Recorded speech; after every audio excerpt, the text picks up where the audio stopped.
Big Apple Blitz with Anthony Rivardo and Matt O'Leary.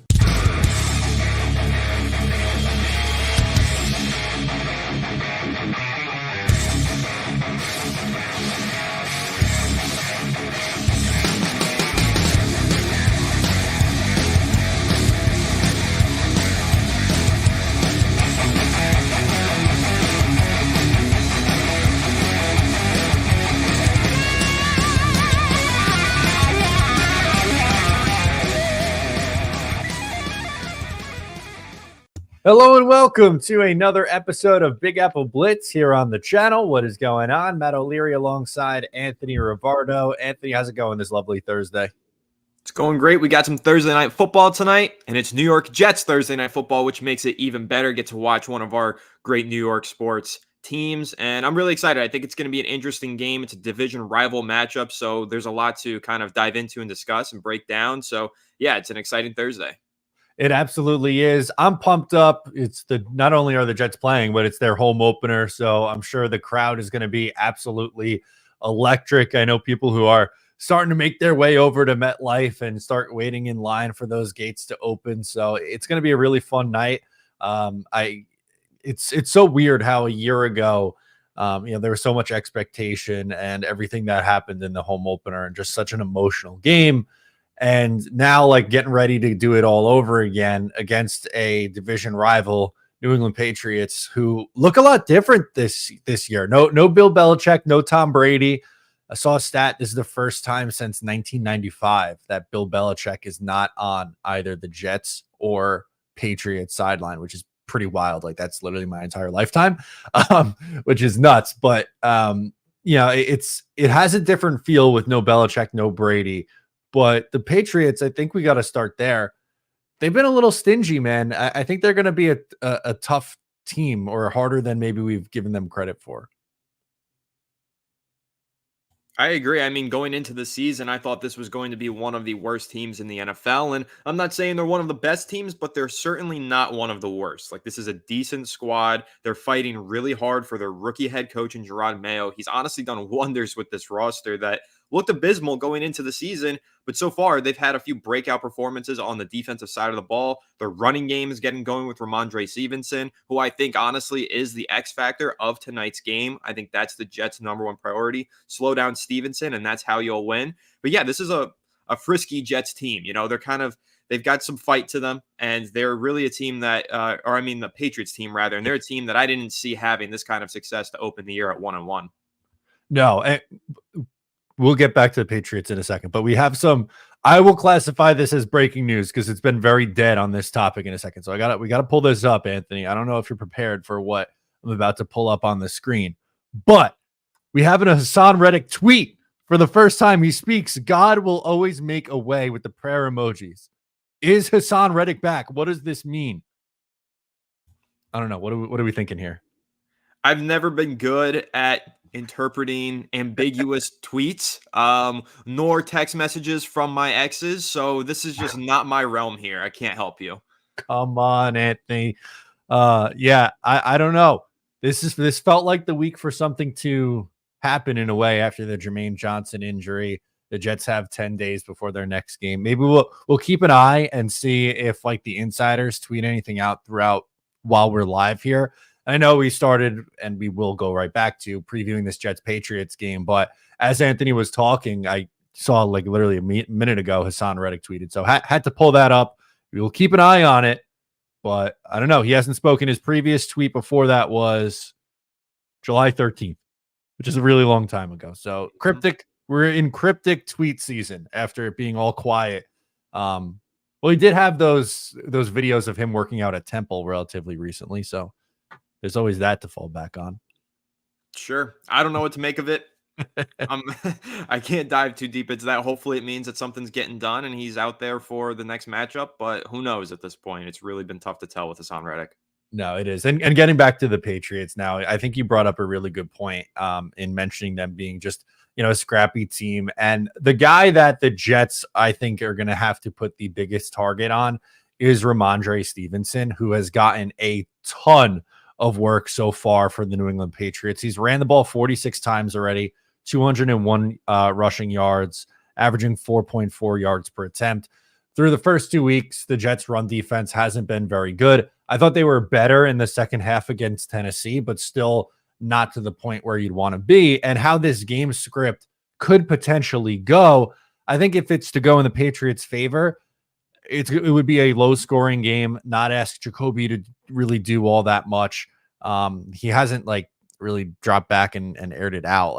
Actually, none of these teams really have. It's been very quiet in the quarterback production through the first 2 weeks. Just 51 attempts, which I believe is the same number for Aaron Rodgers too, actually, through the first 2 games of the year for him. So I think my expectation at least would be a heavy dose of Ramondre Stevenson in this game, and it's going to be up to the Jets to stop the run.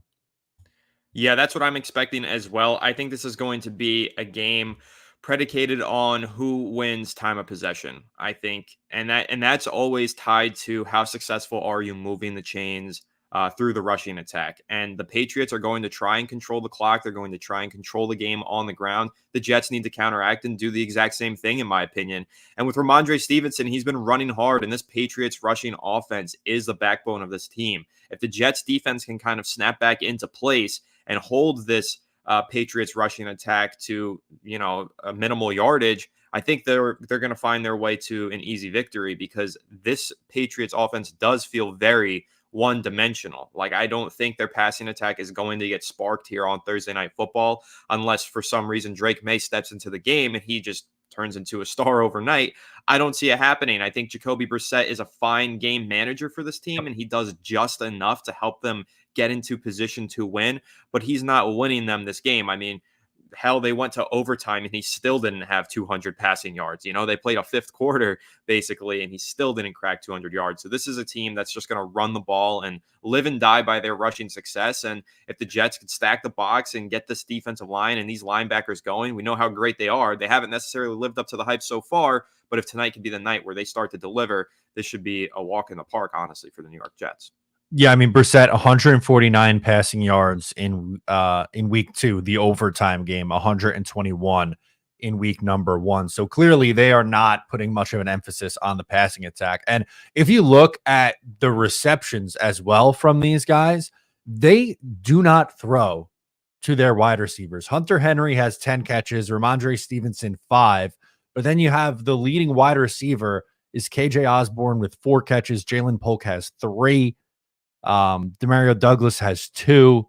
Tyquan Thornton has 2. Everything else is going to the tight end and the running back. So if I'm the Jets, it's literally Hunter Henry and Ramondre Stevenson. That's what the Jets have to focus on in this game. And I also, you pointed out the linebackers. CJ Mosley most likely not playing in this game, listed as questionable. He left the game against Tennessee and did not return, dealing with a toe injury.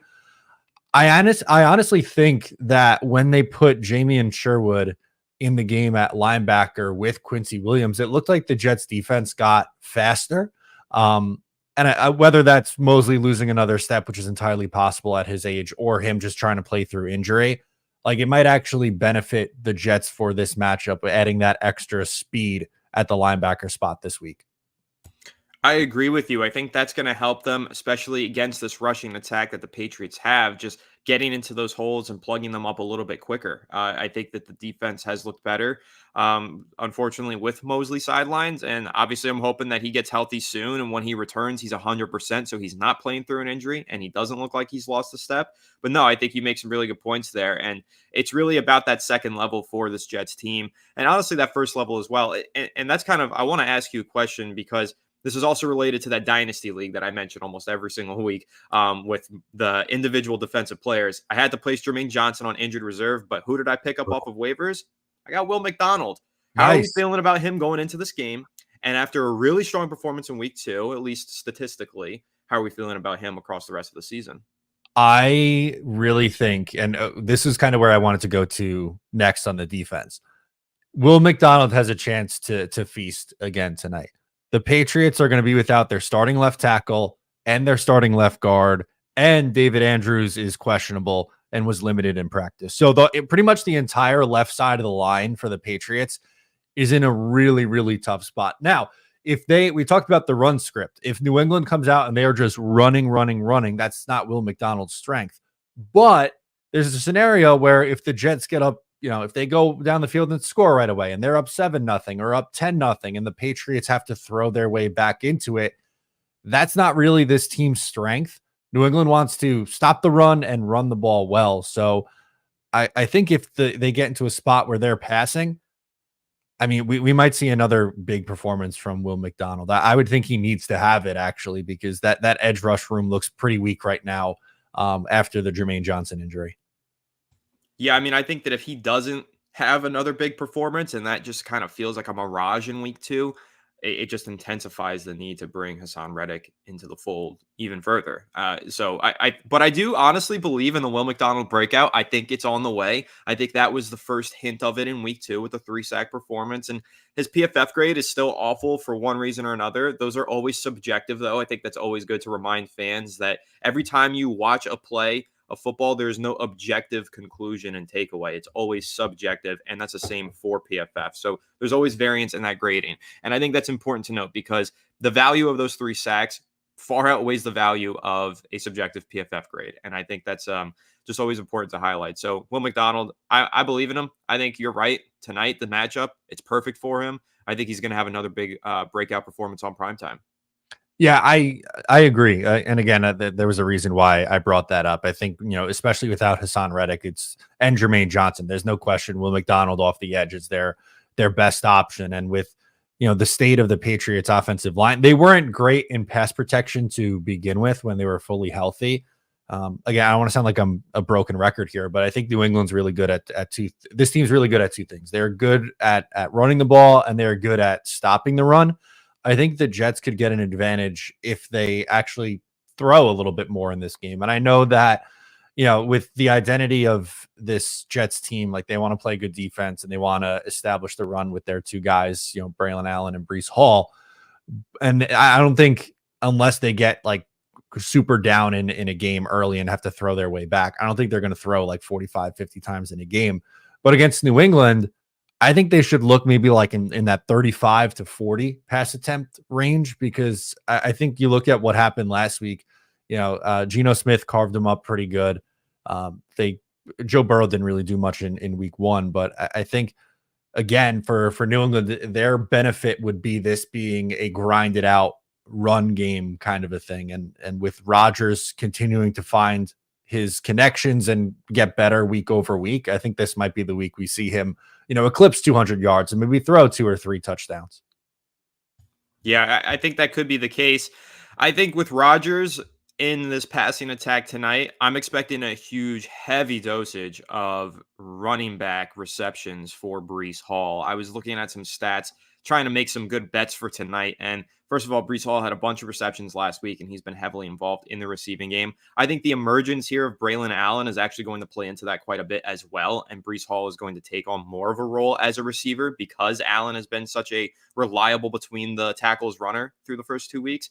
And then also when you look at this Patriots defense and what they've given up to opposing running backs through the first 2 weeks of the season, we've seen a lot of production from running backs in the receiving game. So I actually think tonight is the night that we get that Breece Hall really just dominant performance. We've been kind of waiting on it. He had his moments of brilliance last week versus the Titans. Obviously, that receiving touchdown was spectacular. But I think tonight is a night where we get Rodgers and Breece Hall going in tandem in that receiving game, and we watch Hall have one of those just phenomenal performances. Yeah, I really think this could be the week for it. Although, I look at the spread in this game and the Jets are like 6.5 or 6-point favorites in this one. I hope the Jets cover. That means, they win pretty decisively. I just think this one might be a little bit closer than some people are anticipating because how scrappy New England's been through the first 2 games of the year. But again, if the Jets get out to an early lead, I think there is a chance they could, win by double digits in this one. I don't see this as like, I'll put it to you this way. This is either like a 3 or 4 point game, or this is like a 14-point game. I don't think we're going to look and it's like, hey, it's 24-17 at the end of it. I think either the Jets get up big and don't look back, or it's just a grinded out, ugly slop fest, 23-20 kind of thing. Yeah, and I do think there's a really good chance it becomes one of those grinded out games. I think the score could be even lower than 23-20, to be completely honest, just because I don't think this Patriots offense is going to get much going if they don't have a spectacular rushing performance tonight. And I think this is going to be one of those games where both teams are just trying to chew clock and the time of possession. Whoever wins that wins the game. And when you have a game like that where both teams are just trying to hold on to the ball for as long as they can, you don't get a ton of points. You just get a lot of runs for 3 yards here, 5 yards there, 6 yards here, first downs, move the sticks, and just kind of rinse and repeat. And I think that's what we're going to see. Matt, one other thing that I want to ask you, when are we going to start seeing some Malachi Corley? Because, again, a player that I really liked pre-draft, a player that the Jets seem to have fallen in love with. They made their reference to draft day, Corley no matter what. And where has been Corley? Like, they've barely utilized him. So what's going on here?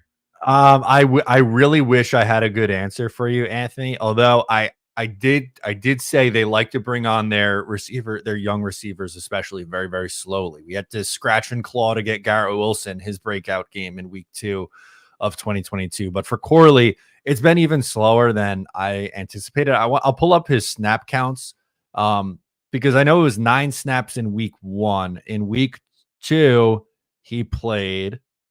Oh no, I apologize. He played 1 snap in each game.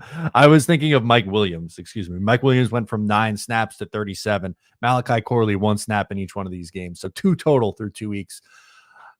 I would like him to be touching the ball like between 2 and 4 times a game, between receptions and rushing. Like he is such a dynamic player with the ball in his hands. Scheme up, put him in the backfield for one of those plays, like the Braylon Allen touchdown, the passing one where they faked to Brees Hall and tried to set up a screen on that side and then throw it to the other way. Like that's a really good opportunity to get Corley on the field and just get him the ball. So I'm with you. I would like to see it sooner rather than later. I'm going to stick with the second half in the year is when we're going to really see him, though, I think, unfortunately. That's fine. I can wait a little bit longer, but I'm antsy. I want to see the kid play. Like, I love his playing style, love his ability after the catch, and the way that he just bashes heads together. Like, he's a fun player to watch, and I'm hoping to see him play a larger role. Now, one other question that I have for you, again, looking at PFF grades, as I said earlier, they're subjective, but there is one player on the defensive side of the ball for the Jets who is having a staggeringly lowly graded season, and that is Sauce Gardner. I'm curious to know your opinions on the way that he's performed so far this year. Do you think that it lines up with PFF's low grade? It's for reference, it's at a 49.4, ranking 89th out of 98 cornerbacks. They have him very low. Any level of concern there, or how are you feeling? No, not for me. I thought he was fine in week 1. I think a big reason is for the low grade is the missed tackles in the run game the first week. Last week against Tennessee was probably his worst game as a pro. But I had a tweet like Sauce Gardner has set the bar so high that if he does have a bad game, I feel like it gets amplified so much more. This happened last year, week 2 against Dallas. He allowed a touchdown and he didn't really look all that great in that game either. And, people ended up starting to panic a little bit and then he ended up being fine and was an all pro again for the second year in a row. I think he's going to be fine here. I'm not really all that concerned with him. The touchdown that was allowed last week against Tennessee was in a way like a freakish play. It was, Will Levis throws it up. The safety Chuck Clark somehow doesn't come up with the interception, and Sauce Gardner honestly just looked like shocked that it was caught. Now, like that Sauce doesn't get a complete pass for that, but at the same time, like I'm not going to go nuts after a 2-game sample because we've seen like God knows what 30 starts of him being absolutely unbelievable. So I think he'll be fine this week, especially when you look at like none of those Patriots wide receivers are scaring you. So this is a good opportunity for a bounce back spot. Yeah, I do totally agree with you. I think there's no need to hit the panic button just yet. I think I've seen, interesting discourse about Sauce Gardner online on social media, but I also have zero reason for concern. I think that this is one of those weeks that's a perfect time for a bounce back. However, I guess the one kind of general concern that I have with the Jets, 3 games in 11 days, right? That's been a big storyline for them going into this one. And I'm wondering if that's going to take an effect and if we're going to see fatigue set in early in this game, and whether that's going to, knock on wood, I hope not, lead to injuries or if it's going to lead to a second half collapse kind of thing. How concerned are you about that? Because again, 11 days of 3 games, that's a lot. And that definitely could start to play a factor here in the second half of tonight's game. Yeah, I think you bring up a good point that them playing this much early on in the year isn't ideal. It definitely could play a factor. I think my argument for it would be that in the New England game, like they went to overtime, so they even played like almost an extra quarter of football. So they might have had the extra day in week 1 playing on Sunday versus Monday. But I think New England's kind of in the same boat. So with each team on equal playing terms, I'm not as concerned about it. It is something to watch. And that's why I would be conservative with, guys who are coming back from injury, like Michael Carter is dealing with an ankle. DJ Reed, it looks like he's going to play in this game. But if there's any signs of those guys not being 100%, I would be very quick to work in, someone like Brandon Eccles, who I thought had a really good game, came up with an interception against Tennessee in week 2. So I would just go, I think, a little bit on the conservative side, especially defensively. I think that's the right move. And I am curious though to see how it ends up playing out here in the second half of this game if fatigue does set in. But I do think this Jets team has enough depth on both sides of the ball. And hey, maybe that's how we get Malachi Corley on the field. Maybe it ties right in. Second half of the game, maybe some of these receivers get a little bit gassed. Maybe the running backs get gassed. Malachi Corley gets in the game, starts making plays, has his primetime breakout. I would love to see it. But yeah, I'm feeling good about the Jets going into this one.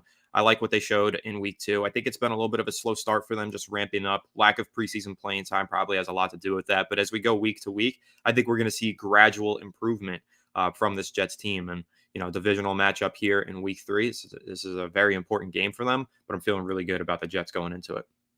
Me too. Before we get into our score predictions, just want to go to the chat. We haven't said what's up to the chat yet, so thank you guys for hanging out with us so far. Wanted to toss in Andrew Grzanka's hanging with us. All I need is a Jets win, but a decisive win would be great. Go Jets. Yeah, kind of like in week 2, some weren't happy that the Jets only won, 24-17. I think some were saying like, oh, they got to win by more than that. And it wasn't a really big decisive win, but in the NFL, you got to take them as they come. So I'm kind of with Andrew on this one. What do you think? Yeah, I mean, it's a division rival game, so you want to see a decisive win for sure, make a statement, especially against a team like the Patriots who coming into the season had very low expectations. But in my opinion, because you have to factor in the 3 games in 11 days variable here, it's tough to get a decisive win when you're playing with just a general lack of energy and stamina. So I think a win is a win in this case for the Jets. I actually think this is probably going to end up being an ugly game and an ugly win for the Jets, but I still think they get the win. And that's important to note because they are battling through extra adversity, not just playing a, plucky Patriots team that's been punching people in the mouth surprisingly, but they're also playing through added fatigue and everything. And I think that that's worth noting. So a win is going to be a win in my book for the Jets tonight. Going back a little bit here, but our guy Johnny Boy says, guys, don't worry. I'll be in the stadium and we'll make sure the Jets get this win. Let's go. Johnny Boy making the long trip up. He's a Virginia guy. So that's he's coming up for the game. Hopefully the Jets get a W for him. That'd be sick. Yeah, that would be great. I'm hoping to hear back from you on Monday, Johnny Boy, and hopefully you have a great time at the game tonight. And again, hopefully the Jets get that win. I'm with you. And then Harland here says, before we get back into it, I thought throwing for 190 yards for Rodgers would be good. Would you be okay with 190 passing yards from Aaron Rodgers tonight? I guess context matters, right? Like if he throws 190 and they win, I guess who cares? But 190, if that's what it ends up being, what's your take on it? I think it's fine just because this is a good Patriots defense, but it's going to be dependent on how much yardage the team gains on the ground. Because again, Patriots defense is good. Their offense has done a great job running the ball. Their defense has also done a good job slowing down the rushing attack. So it's going to be dependent on what the yardage totals look like for Braylon Allen and Breece Hall before I can really have a determination on how well Rodgers' 190 yards would be. Let's get back into it. Dino says, me and my son are sitting here waiting for the gates to open. Let's go, Jets. See, that's a dedicated fan right there. Enjoy the game. I hope you and your son have a blast. And he says 48-10. So I guess that's a good spot. Let's get into our score predictions here. 48-10, is that the number, Anthony? What are we going with in this one? I'm going 20-14 New York Jets win, but I do think that the 20-14 kind of sounds misleading because it's a one-score kind of win, but I think they kind of hold on to a lead throughout the entirety of the game, and the Patriots are just kind of playing keep up with them. I'm going to go 24-20 win. I think it's going to be a low-scoring affair. I think the Patriots will kind of hang around and be annoying. That's what they've been through the first 2 weeks of the year. I would much rather see a 48-10 game. I would love for it to end up being a blowout. I just think that, these first 2 weeks for the Jets, especially last week in the win, it was a hard fought win and they had to really grind it out. I see this one as another grind it out, dramatic game. But at the end of the day, Jets have the better quarterback and the better team. I think they get it done at home. So Thomas asked, do you think the Jets cover the spread? I believe it's either 6 or 6.5, depending on where you look. So I'm saying no. Anthony got him maybe on a push here. Yeah, I think it's going to be about 6 points. So I think it's a really good line from Vegas as usual. So I probably wouldn't take that one. I'll take the under on total points, though. I think it's 38.5. I think it goes under that. Yeah, I definitely think so. All right, so let's get over to those crosstown rival New York Football Giants. They are back this week in action against the Cleveland Browns. So what's the take, Anthony? Are the Giants getting in the win column this week for the first time this year? I don't think so. I wouldn't be shocked if they end up winning this game because Cleveland truly is not a great football team. However, this Giants team just feels like it is one more mistake from a catastrophic season. Like, I feel like things are really close to the dam breaking and everything's spiraling out of control, floodgates opening, and everybody's washed away. We're really close to that. And so, this Cleveland game, the number one factor that I think is working against the New York Giants is Daniel Jones's career history. And what I mean by that is if you look at the stat, one of colleagues of Fireside Giants Authentic posted on social media this week, Jones hasn't had 2 games in a row with 2+ passing touchdowns in 40 straight starts. He is the definition of inconsistent. So he'll have a great game or a good game like he did last week, because I still refuse to classify that as a great game. 2 touchdowns, 178 yards. That's a good enough game. He'll have a game like that. But then the following week, he collapses. And then maybe he bounces back the next week, but then he collapses again. And so against a really good Cleveland Browns defense with what is to me an elite secondary, I'm not expecting him to finally break that streak and go back to back with 2 solid performances. I'm expecting him to collapse and have another blowout performance against a really good Cleveland Browns defense.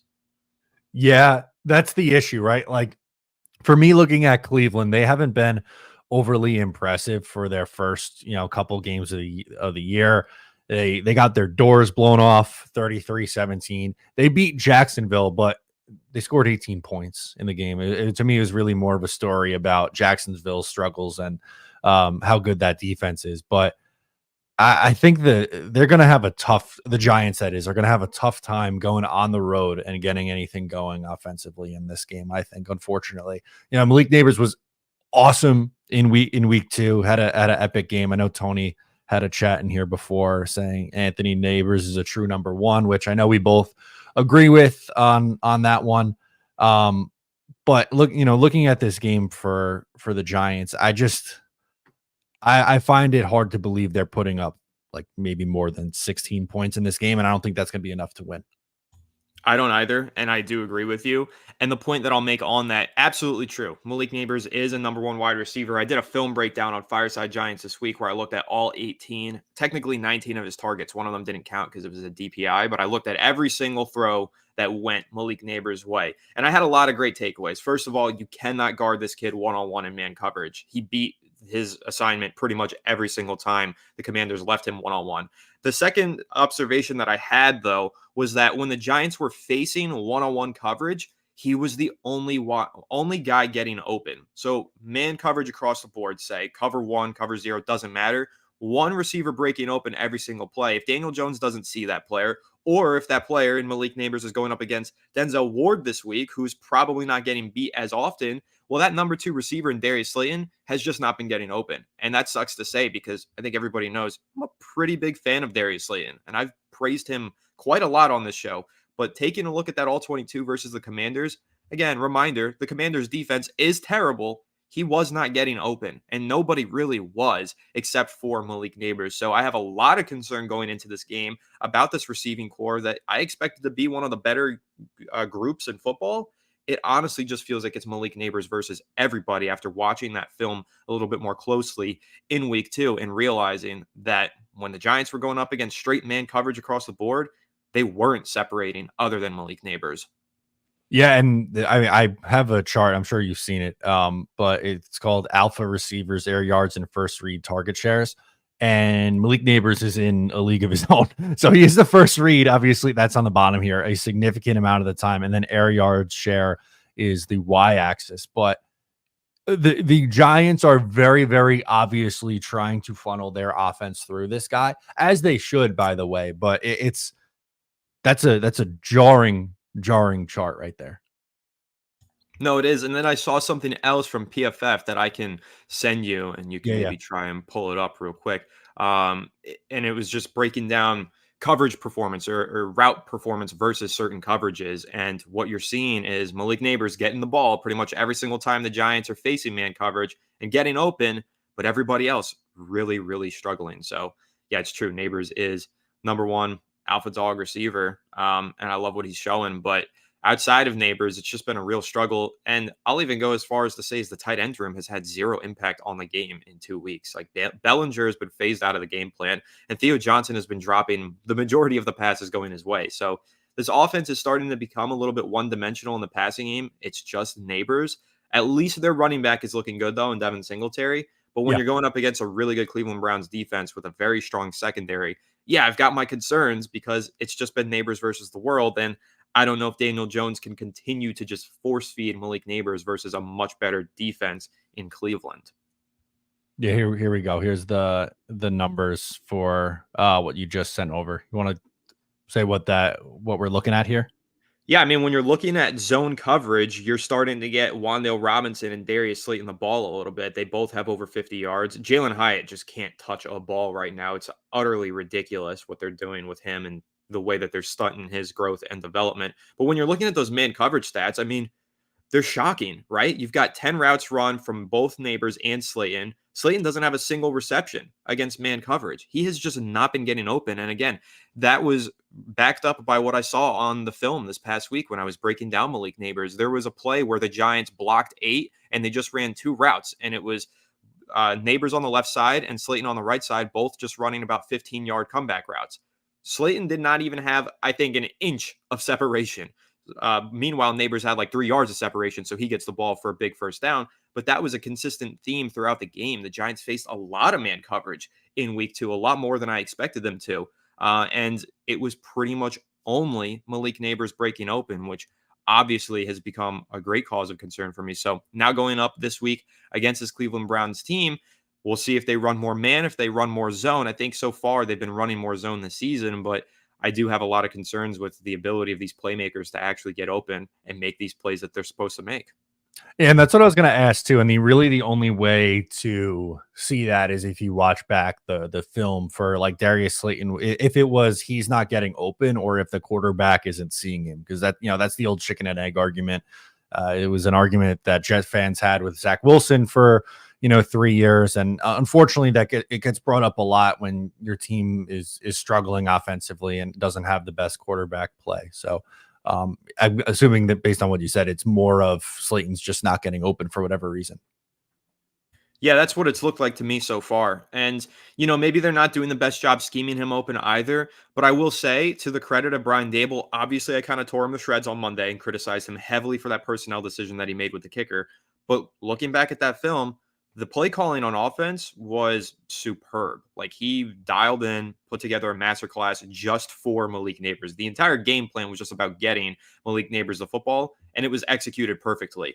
So I don't know if maybe it's just Slayton's not getting open every single play, or if the plays are just not being called for Slayton to get open, and then it's all just predicated to Neighbors. But on those few plays where I noticed Slayton had an opportunity, he was not maximizing it. And then again, Wandale's been great. He's been open a lot, but he's got to get the ball more. And I think that's on Jones. And then reach into that wide receiver 4. I don't know if Brian Dable just has beef with Jalen Hyatt. I don't know what's going on. But he's just not even getting on the field a consistent amount, and he's not touching the ball when he is on the field. He's pretty much just running cardio. So I don't know if he's the trade candidate. I don't know if Slayton's the trade candidate, and then Hyatt finally starts playing some significant snaps. I don't know what's happening with those two, but something needs to change because I think that those two are really holding back this Giants offense from being anywhere near competent. Yeah, Harlan chimes in here. It says, to hear Jalen Hyatt is doing bad will be sad for Jets Forever. Now, to give you some context here, Jets Forever is a live stream chat. I don't know if troll's the right word. Troll's definitely not the right word, but he's very opinionated. And he said maybe 99,000 times in the draft process that the Jets should have taken Jalen Hyatt 15th overall. That's who he wanted. He was going to be a star. He doesn't go in the first round. I believe it was third round. He went for the Giants. He made it all the way to the third round there. I like the player. I don't want to give up on him just yet, but something is clearly off there. It feels like. I think there's a couple things going wrong here. I think number one, Jalen Hyatt still isn't necessarily running routes at an NFL level just yet. I think in week 2 of the preseason, when Daniel Jones threw that second interception up the sideline, Hyatt, the intended target, that was a play that I thought, man, Jalen Hyatt just did not stack the cornerback. His release was sloppy. His working back to the football was poor. Like, he just didn't look like an NFL receiver there. And I'm wondering how often the Giants have seen moments like that in practice. And if that's, been a consistent theme where he's just not running routes at an NFL level. But at the same time, I think there are ways to scheme him open. There are ways to take deep shots to Jalen Hyatt, the same way that Tennessee was constantly putting him into the slot, free release, and then boom, he's running a deep crosser just on the quarterback to get it there. So I do think there's a combination of Hyatt not running routes at the highest level just yet, but also Daniel Jones not being able to hit those deep targets makes him pretty much a non-factor in the offense anyway. So I think all of the factors are just working against Jalen Hyatt at this point. Rico the Pup with the comment of the day. Something is clearly off there, it feels like, is what I think whenever Jets Forever comments. So there you go. That's the update there. But Thomas asked a good question. I know how you feel on it, but let's bring it up.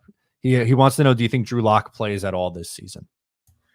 I do, because I think that the Giants are staring not only an 0-3 start. I'm going to double check the schedule. So we got Cleveland this weekend, which I think is going to be a tough one. And then we have a short week versus Dallas the following Thursday. And listen, Dallas has had their struggles, but I think they're going to lock in against us. They always seem to. And Seattle's good.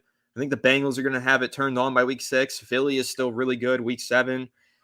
I mean, we could be looking at an 0-7, maybe even 0-8 start versus the Steelers, with our first 2 winnable matchups since then being week 9 versus the Commanders and week 10 versus the Panthers. So, I mean, if you're 0-5, you have to put some sort of blame on the quarterback. I don't care if Daniel Jones is throwing for 300 yards per game in that stretch.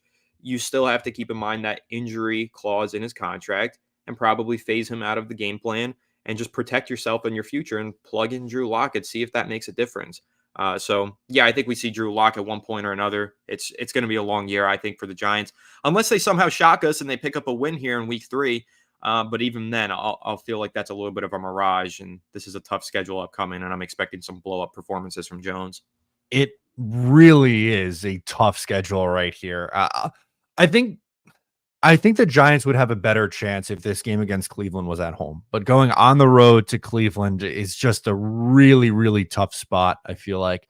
Dallas, I think, is going to be chomping at the bit. And as you mentioned, they've had the Giants number the last few years. Going on the road to play in Seattle, never easy. Cincinnati and the Eagles. The Eagles don't look right, but that's another one that, like, the Giants have to prove it to me first before I'm like picking them against the Eagles there. 0-7 or 0-8 is a real possibility here, which is, I don't think he would make it to the other side of that. Like, I think he would be pulled even if they're like 0-6 after that Cincy game. I mean, if they have like a significant losing record going into that week 11 bye, there's no shot that he's the starter coming out of it, in my opinion. I think the second half of the season is absolutely Drew Locke's or Tommy DeVito's, but hopefully Tommy DeVito, that's QB1 for Big Apple Blitz. But I just see a really tough road ahead for Jones, especially considering some of the defenses on this list are pretty angry, pretty tough to throw against and tough to put up points against. So I don't know, man. It's kind of hard to see an end in sight for the losing on this Giants team, even though the performance was so much better in week 2 from the offense and It they was. finally got into the end zone. Yeah, it's progress in the right direction, but it's the Washington Commanders defense. It's among the worst in the NFL. So this is going to be the decisive week, I think. Was week 2 actual progress? Is this team better than they've looked through the first 2 weeks? Do they start to turn it around in week 3? If they win this game, then I think, okay, maybe we are talking about a potential stretch here with some of these teams coming up who are tough matchups, but maybe winnable if they win in week 3. However, if they get blown out again in week 3 versus Cleveland, I think you can kind of foresee an absolute dumpster fire of a season on the horizon. Yeah. First State Jets wants to know, when does Dable's seat get really hot? And I feel like that's like it's already happened. Like I would say it's pretty hot right now. Do you agree? I think it's starting to heat up. I don't think it's very hot just yet, but if it's I'm going to say an 0-4 start. Again, you look at the numbers on 0-4 teams. I think one in the last 20, 25 years has made the postseason. So once you get to 0-4, you pretty much know this Giants team isn't making the playoffs. And that's going to be a huge red flag for John Mara. He wants this team to be competitive this year. If it doesn't happen through the first month of the season, I think it's just about over for Dable. He'll try and string together some wins in the second half of the season to salvage his job the same way he did last year. But an 0-4 start is when his seat gets really hot and might honestly just end it for him. Yeah, I think it's tough. That we mentioned on Monday the press conference that he had after the game, but it feels like that's not going to help his cause with the media, who's already been. I think they've gotten tougher on him this year than they have in years gone by. So like I think that like with each passing loss, I think it's only going to get worse and worse. And we just looked at the schedule, and it's a tough one. We don't really see where that first win is going to come from for a long time here. So I think it's already started, but it's only going to continue to get worse. And is there a world where he doesn't make it through the season, or do you think they just, Mara and company will just be like, let's run this thing out and we'll make our changes after the year if we decide? There is totally a world where the Giants lose that game versus Carolina and they leave his ass in Germany. That's how I feel. So, I mean, if we're 0-10 and we just lost to the Panthers, I think you could pretty much wrap this thing up. I think the Giants are absolutely going to be proactive in making a decision on this coaching staff. I don't think that they pussyfoot and wait until, the offseason to make a decision. If this team has 2 wins going into week 15, I think, they're going to get those extra 3 weeks to start evaluating who they have in their building and get Dable out of the building is what I think. But really what it comes down to, and this is what it's always come down to for John Mara, when does he lose the locker room?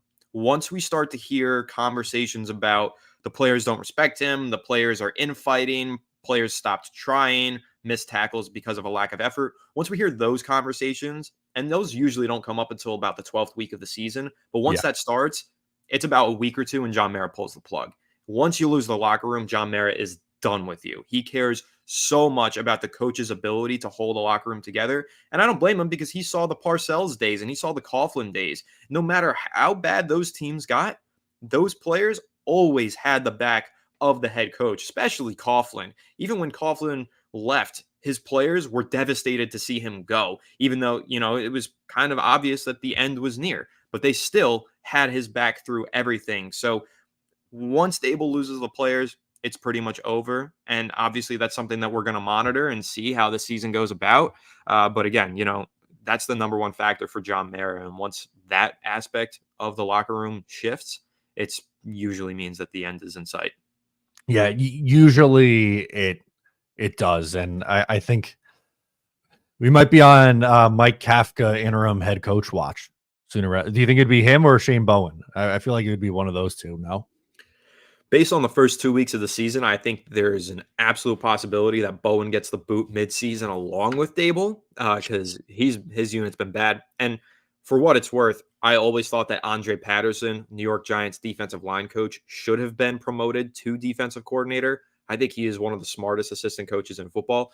I think that he's had an opportunity in the past and has passed it up, though, and has chosen not to be a DC. So maybe that's why he didn't get the job.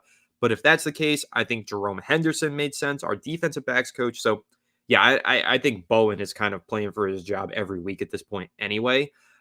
So it would end up being Mike Kafka. He is technically the assistant head coach, and he's had a lot of head coaching interviews. So at the very least, I think the Giants are going to show him the respect and allow him to audition himself anyway. So he'll be the one that takes over as head coach if Dable gets fired.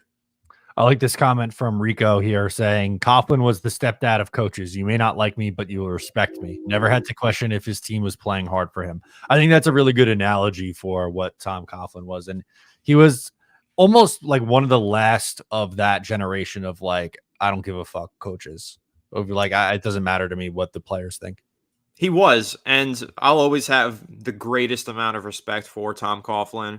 And I'll say, I think that the moment when I realized Coughlin might have been aging out of the head coaching job and maybe was nearing a retirement or a path outside of that position was that I think it was 2015. It was Giants versus Panthers, Odell Beckham Jr. versus Josh Norman. Oh, yep. That was the game where OBJ got out of hand. I mean, that's really the game that sent him out of town. It took a few years for him to get sent out of town, but that was the one that really everybody highlighted and called him a diva and a terrible personality to have in New York. But in that game, while Odell is having these temper tantrums on the field and on the sideline, Coughlin wasn't disciplining him. And it was weird because Coughlin was the number one head coach, I think, in the league of disciplining his players throughout his tenure as the Giants head coach. He didn't care how high profile you were. If you weren't behaving properly, you were on the sideline for the rest of the game and maybe even the following game. But in that game, maybe he just really wanted to win and he knew that the Giants couldn't win without Odell. They ended up losing anyway. But that was the one where Odell got so far out of hand and Coughlin didn't really do anything to stop it. And that's when I finally knew that we were leaving the Coughlin era. Yeah, that was a wild game. I was just pulled up the box score, 38-35 final. Cam Newton threw for 5 touchdowns. Eli threw for 4. It was a high scoring back and forth game, but you're right. Like Odell was so out of control in that game, and like just time after time after time, he would keep going back on the field, and that had to feel like it was the beginning of the end there. And I believe, yeah, that was his 3rd straight losing season after, finishing over 500 in 2012, the Super Bowl year, obviously in 2011. But those final 3 years, 7-9, 6-10, 6-10. And by the end there in 2015, the writing was on the wall. Yeah. And honestly, though, that brings up another point that I've been making for a while here.